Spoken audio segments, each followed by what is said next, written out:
नमस्कार। खाद्य सुरक्षा श्रृंखला के दूसरे भाग में आप सभी का स्वागत है। इस सत्र में हम खाद्य जनित रोगों को रोकने के लिए सुरक्षित भोजन पकाने और संग्रहित के तरीकों पर चर्चा करेंगे। सुरक्षित खाद्य आपूर्ति सुनिश्चित करने के लिए भोजन को पूरी तरह से पकाना आवश्यक है। इसके लिए तापमान का नियंत्रण करना बहुत महत्वपूर्ण है। जैसे कि खाद्य जनित रोगों से बचने के लिए मुर्गी के मांस को न्यूनतम 75 डिग्री सेल्सियस के आंतरिक तापमान पर पकाना चाहिए। पूरी तरह से पकी हुई मछली सख्त दिखाई देती है और कांटे से आसानी से अलग हो जाती है। किसी भी संभावित जीवाणुओं को समाप्त करने के लिए बचे हुए भोजन को कम से कम 60 डिग्री सेल्सियस तक गर्म करना चाहिए। खाद्य जनित रोगाणुओं के विकास को रोकने के लिए मांस को हमेशा रेफ्रिजरेटर में मैरिनेट करें। सही संग्रहण खाद्य जनित रोगों को कम करता है। शीघ्र खराब होने वाली वस्तुओं को खरीदारी के तुरंत बाद फ्रिज या फ्रीजर में रखें। कमरे के तापमान पर संग्रहित करने के लिए 2 घंटे का नियम लागू करें या तापमान 32 डिग्री सेल्सियस से अधिक हो तो 1 घंटे का नियम रखें। उचित वायु संचार बनाए रखने के लिए फ्रिज या फ्रीजर को अधिक ना भरने दें। जो भोजन खराब या बासी गंध वाला लगे उसे फेंक दें। फ्रिज में भी फफूंद लगना खराब होने का एक संकेत है। नाशवान, अर्धनाशवान और अनाशवान खाद्य पदार्थों के उचित संग्रहण को सुनिश्चित करें। नाशवान या शीघ्र खराब होने वाले खाद्य पदार्थ जैसे अंडे, दूध, ताजे मांस कुछ ही दिनों में उपयोग करें।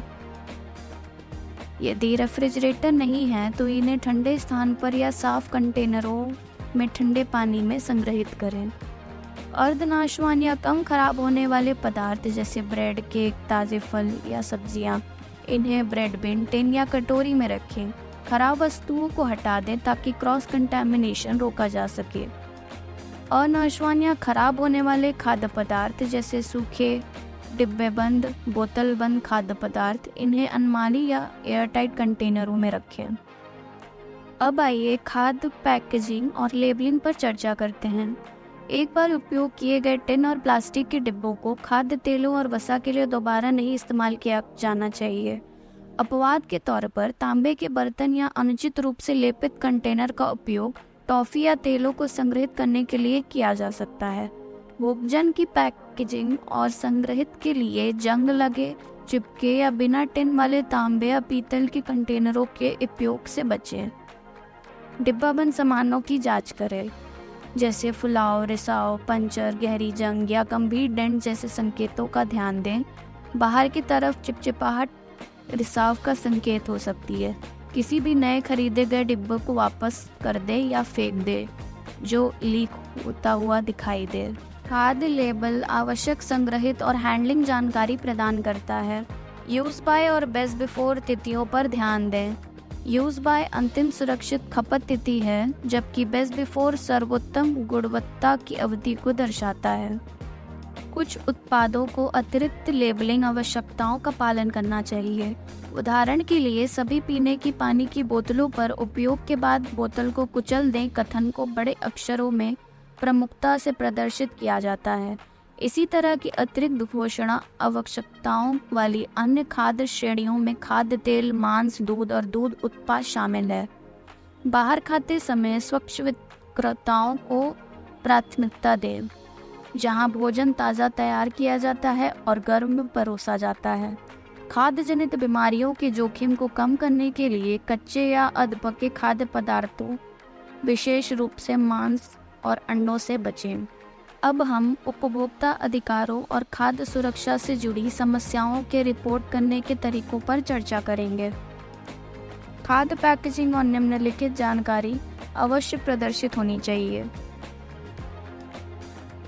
भोजन का नाम, सामग्री की सूची, पोषण संबंधी जानकारी, शाकाहारी मांसाहारी चिन्ह, निर्माता का विवरण, शुद्ध मात्रा, बैच नंबर, निर्माण या पैकिंग की तिथि, सर्वश्रेष्ठ पहले या उपयोग द्वारा तिथि, संग्रहण निर्देश, उपयोग निर्देश, आयातित उत्पादों के लिए मूल देश। यदि आपको खाद्य सुरक्षा से जुड़ी समस्याओं का सामना करना पड़ता है तो आप निम्नलिखित तरीकों से शिकायत दर्ज करा सकते हैं। भारतीय खाद्य सुरक्षा और मानक प्राधिकरण FSSAI के टोल फ्री नंबर 1800112100 पर कॉल करें। उपभोक्ता मामलों के मंत्रालय, खाद्य और सार्वजनिक वितरण के राष्ट्रीय उपभोक्ता हेल्पलाइन पोर्टल पर ऑनलाइन शिकायत दर्ज कराएं या अपने निकटतम पुलिस स्टेशन में जाकर शिकायत दर्ज कराएं। खाद्य सुरक्षा से जुड़ी समस्याओं की रिपोर्ट करके हम दूसरों को बीमार पड़ने से बचाने में सहायता कर सकते हैं। आवाज़ उठाकर हम दूसरों को बीमार पड़ने से बचाने में मदद कर सकते हैं।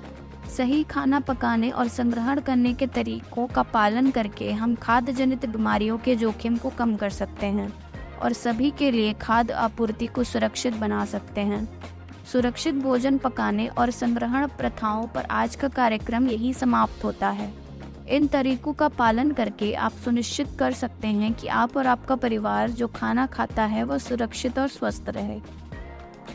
अधिक जानकारी के लिए आप हमारी वेबसाइट www.nutritioninformatics.info पर जा सकते हैं या हमें nutritioninformatics@fhts.ac.in पर ईमेल कर सकते हैं।